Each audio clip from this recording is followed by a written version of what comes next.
আপনি কি জানেন আপনি প্রতি বছর জাকাত দিচ্ছেন, কিন্তু যাকে দিচ্ছেন সে কেন প্রতি বছরই আবার জাকাতের লাইনে দাঁড়ায়? তাহলে প্রশ্ন হলো, আমরা কি জাকাত দিচ্ছি নাকি সাময়িক স্বস্তি কিনছি? কোরআন জাকাতকে শুধু দান হিসেবে উপস্থাপন করেনি, করেছে একটি অর্থনৈতিক পূর্ণ বন্টন ব্যবস্থা হিসেবে। সূরা আত-তাওবা-এর ৬০ নং আয়াতে স্পষ্ট করে বলা হয়েছে, জাকাত তাদের জন্য যারা অভাবগ্রস্ত, ঋণগ্রস্ত, অসহায়, মানে তাদের পরিস্থিতি বদলানোর জন্য।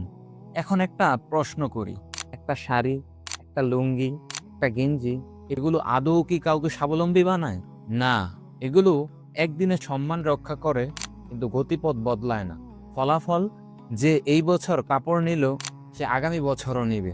আর আমরা ভাবি ফরজ হয়তো আদায় হয়ে গেছে, অথচ জাকাতের উদ্দেশ্য ছিল একজন মানুষকে এমন জায়গায় নিয়ে যাওয়া যাতে পরের বছর সে নিজেই জাকাত দাতা হতে পারে। জাকাত একটা সিস্টেম, যা খুশি করার জন্য না, বরং উন্নত করার জন্য। ধরুন, আপনি জাকাত আদায়ে কাপড় না দিয়ে একজন মানুষকে ব্যবসা করার পুঁজি দিলেন, অথবা একটা সেলাই মেশিন, একটা ভ্যান বা একটা রিক্সা। তাহলে কি হবে? সে শুধু বাঁচবে না, সে ঘুরে দাঁড়াবে। জাকাত মানে সহানুভূতি না, জাকাত মানে ক্ষমতায়ন। একবার ভাবুন, আমরা কি শুধু জাকাত দিচ্ছি নাকি সমাজের পরিবর্তন ঘটাচ্ছি?